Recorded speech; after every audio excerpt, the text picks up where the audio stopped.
Alors, je vais corriger maintenant les deux derniers exercices de cette feuille de révision. Donc, en fait, on vous donne une figure donc, qui est ici et on vous demande si les points sont alignés. Les points OMN sont alignés, alors il faut bien faire attention parce que cette figure, c'est une figure à main levée. Et même si on a l'impression, quand on le regarde comme ça, que les points sont alignés, c'est peut-être pas le cas forcément, puisque c'est la question qu'on vous pose. On vous demande est-ce qu'ils le sont. Donc on ne peut pas répondre oui parce que je le vois sur la figure. On imagine bien que ça ne serait pas ça la bonne réponse. Alors, on va regarder ensemble cette figure et puis on va essayer, avant de partir dans quoi que ce soit, on va essayer de se poser la question de savoir comment je pourrais faire si des points sont alignés. Donc surtout quand j'ai la figure à main levée, là, si ça se trouve, ils sont pas vraiment alignés et on va essayer de trouver comment on pourrait faire. Alors, on voit qu'il y a des angles, on voit qu'ici il y a 40 degrés, on voit qu'ici il y a 78 degrés et on voit qu'ici il y a 60 degrés. Donc peut-être que si on faisait l'addition de ces angles, peut-être certains ont eu le réflexe de faire ça, on va voir ce que ça donne, c'est-à-dire que si j'ajoute là le 60 et le 40, ça fait 100, et si à 100 j'ajoute le 78 degrés, ça fait 178 degrés. Ça veut dire que cet angle-là, qui est composé des trois petits, il mesure 178 degrés. Et je sais que un angle plat, vraiment l'angle parfait, d'accord, qui donne en fait des points alignés, mesure 180 degrés. Donc là, je peux commencer à me dire que ces points ils seraient presque alignés, mais ils ne le sont pas parfaitement, parce que quand j'ai additionné mes trois angles ici, j'ai trouvé 178, et que pour avoir vraiment des points alignés, il me faudrait ici 180 degrés. Donc maintenant, alors le 37 en haut, en fait, ne va servir à rien du tout, le 5 cm ici ne va servir à rien du tout. Alors maintenant, il faudrait qu'on mette tout ça en place. Donc, quand on rédige quelque chose en géométrie, si on le demande, on utilise le je sais que, j'applique, je conclus. Donc, dans le je sais que, on va mettre toutes les données de mon énoncé, mais on ne va pas mettre tout et n'importe quoi. On va mettre les données qui me sont utiles. Donc, c'est-à-dire que par exemple, le 5 cm qui est ici, dans ce que j'ai expliqué tout à l'heure, c'est pas forcément utile, et le 37 degrés là-haut, non plus. Donc, dans le je sais que, ici, eh bien, je vais par contre dire que l'angle VMO est égal à 40 degrés, l'angle VMR est égal à 78 degrés et l'angle RMN est égal à 60 degrés. Ça, par contre, c'est quelque chose d'utile. Ensuite, je vais additionner ces trois angles. Donc, 40 plus 78 plus 60, ça fait 178. Donc, 178 degrés. Et dans j'applique, il va falloir que je trouve une propriété. Et la propriété, eh bien, c'est celle qui dit qu'un angle plat est un angle qui mesure 180 degrés. Donc, on commence à voir un petit peu le bout du tunnel, c'est-à-dire que là, on a 178 degrés, un angle plat mesure 180 degrés. La conclusion, ça va être que cet angle, OMN, il n'est pas plat, je ne sais pas pourquoi j'ai mis un signe égal là, il n'est pas plat, et donc que les trois points ne sont pas alignés. Alors, il ne faut pas non plus croire que parce que on ferait la figure en vraie grandeur et que sur la figure en vraie grandeur, eh bien, on aurait vraiment l'impression que les points sont alignés, sont sur la même droite, que c'est vrai en réalité.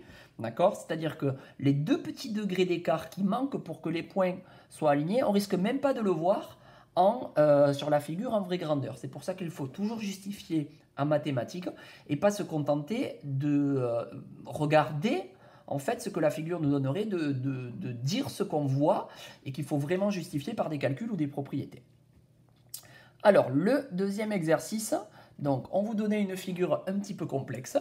On vous disait sur cette figure que la droite CE, qui est ici, c'est la médiatrice du segment AB, et on dit qu'elle coupe le segment au point D. Puis on voit qu'en fait qu'on a deux triangles, on voit qu'ici on a même des triangles qui ont deux côtés de même longueur. Là, on a un triangle qui est rectangle, puisqu'il a un angle droit. Et on vous dit, en utilisant les informations qui sont données par la figure et le texte, quelle est la nature du triangle. Alors, quand on demande la nature d'un triangle, en fait, c'est de savoir, est-ce que mon triangle, il est rectangle, il est isocèle, il est équilatéral, ou bien est-ce qu'il est rien du tout. Quand un triangle n'a rien de particulier, on dit que c'est un triangle quelconque. Mais dans un exercice, quand on demande la nature d'un triangle, eh bien c'est que souvent il est quelque chose de particulier. Donc, on va essayer tout d'abord de regarder ce fameux triangle ACD et tout d'abord de se donner une réponse à la question, de se dire comment il a l'air d'être ce triangle. Alors, ce triangle ACD qui est ici, d'accord, eh bien, il ressemble fortement quand même à un triangle rectangle. D'accord? Sauf que ici, on n'a pas le codage de l'angle droit. Donc, on ne peut pas affirmer que c'est un triangle rectangle.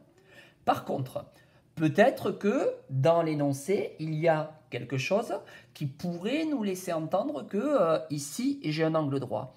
Et effectivement, c'est ce que j'ai souligné ici en rouge. J'ai dit que la droite CE, c'était la médiatrice du segment AB. Et si je me rappelle de la leçon, je sais que la médiatrice d'un segment, elle est perpendiculaire à ce segment. Alors, elle passe aussi par le milieu, mais à la limite, là, ça ne va même pas forcément m'intéresser. C'est surtout le fait que la droite CE, elle est perpendiculaire à ce segment. Donc, si la droite CE est perpendiculaire au segment, ça veut dire que là, j'ai un angle droit. Et donc, je pourrais affirmer que mon triangle ACD, c'est un triangle rectangle.